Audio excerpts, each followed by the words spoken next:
Hey y'all, I'm Sarah. I am one half of Bodice Stiflers, which is usually a podcast where we dunk on romance novels, but is now, I guess, the epicenter of the fucking plague. So what I'm here to do is teach you how to fucking cook. Why not? What else do I got to do other than homeschool?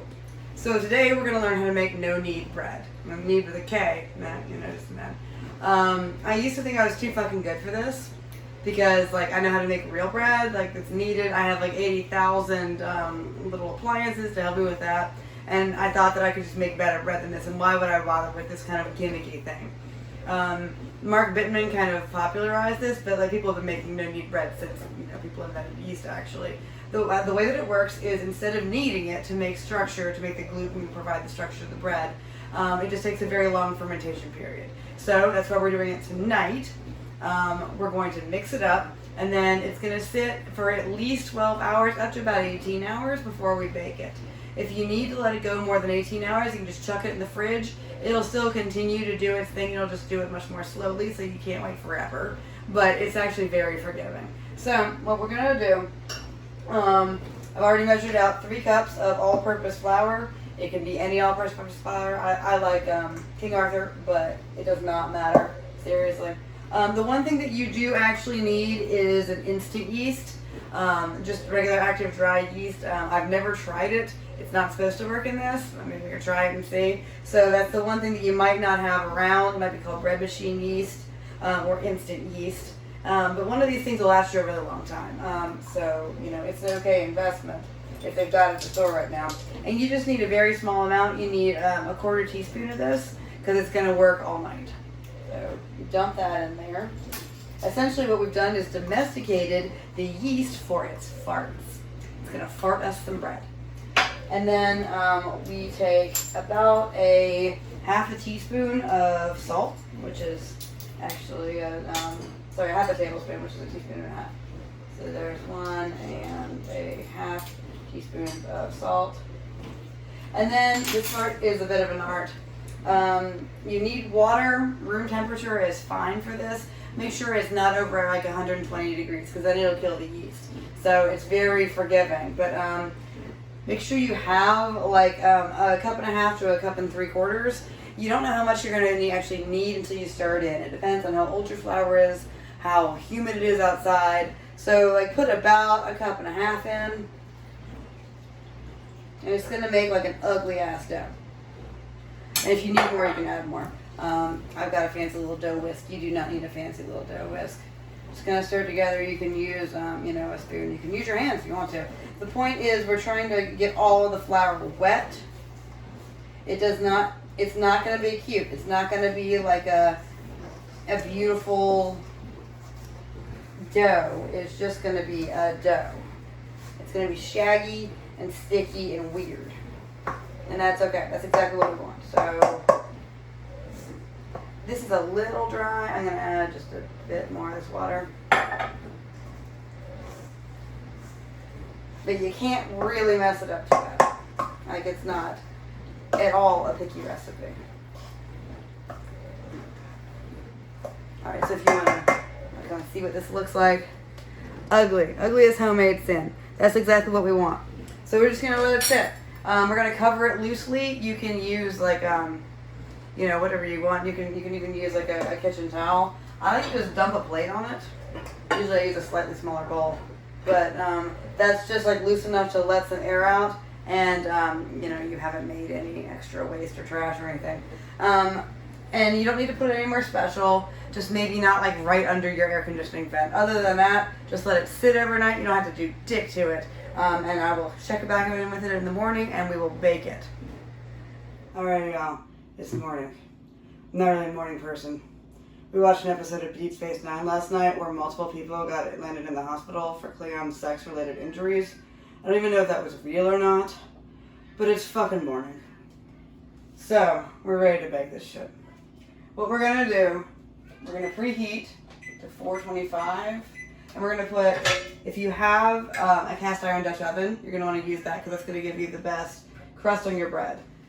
But if you don't have one of those, don't freak out. You can just use a regular pan. For best results, if you have one with a lid, awesome. And what you're going to do is put it in while we preheat. No. the rack. Because you want this to be screaming hot when the bread goes in it. The whole thing, lid and all. Then you take your dough from yesterday, and see, it looks weird and gross, but in a different way than last time, and that's fine. So what you're gonna do with, okay, so you're gonna sprinkle flour on top of your weird, gross, spongy dough, and you're gonna put a bunch of it on your hands also, and on the parchment paper. This is just regular parchment paper. The kind that comes in pre-cut sheets might be a little small. Again, you really can't screw this up though, so don't worry about it. But you do need parchment paper. And then just try not to interrupt with your hands too many of these bubbles, because those are the important part. That's what's going to make the bread taste good.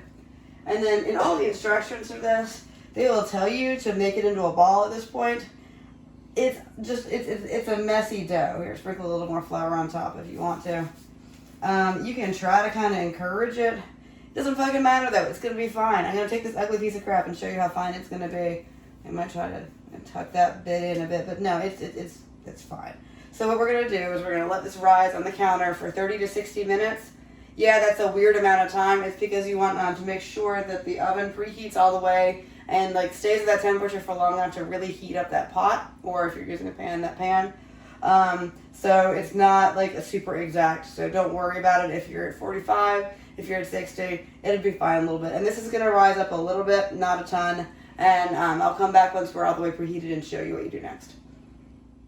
Alright, I guess you were thinking I was going to take a shower in that time. I did not take a shower in that time. I made coffee for the cameraman though.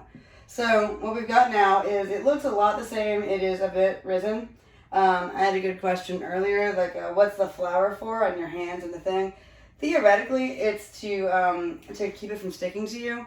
This dough is so wet, it's still going to stick. But it'll kind of like keep it on its own. Also, it's really, really wet, and so a little bit of flour will kind of soak into it. So what we're going to do now is we're going to go ahead and bake this bad boy. This is going to be really hot. So I'm going to pull this out, I guess, for illustration. Usually I would just pull the thing out. But, so again, really hot, blazing hot. And then all you got to do is take it on the parchment paper. This is a little unwieldy with my heat gloves. Don't fall. And then you just chuck it in here. It doesn't have to be in any particular way. You just put it in the pot, and of course if you don't have a cast iron pot, you can certainly do this just on a pan.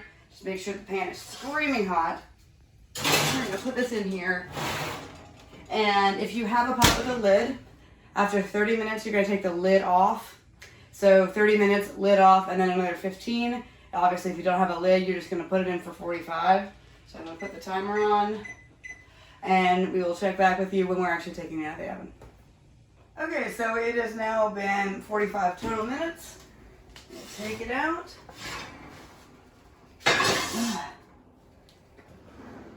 And all you have to do is kind of grab it by the parchment. Come on. And there you go. See, that ugly ass piece of crap is now nice bread. So you're going to want to wait till it cools down before you cut it. But yeah, so this is certainly, if you've never tried making bread before and you don't think you can do it, this is a great intro project. And this is definitely a way to elevate if you've got, you know, a canned soup meal and it's sad and it makes you feel sad on the inside. Homemade bread absolutely makes everything way better, and it will really impress people too, and they won't know how easy it is. So I highly recommend this. If you're going to do anything as your first project, this would be a great thing to do. The only thing is that you do need a couple of those little specialized ingredients and the parchment paper. So if you make this, yeah, let us know. Send us a picture if you make it just on a baking sheet. Show us how it looked.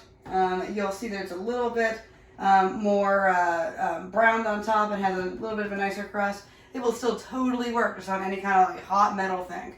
So that's all for today. If you want to check us out, our podcast, it's bodystiflers.com or wherever you get your podcasts.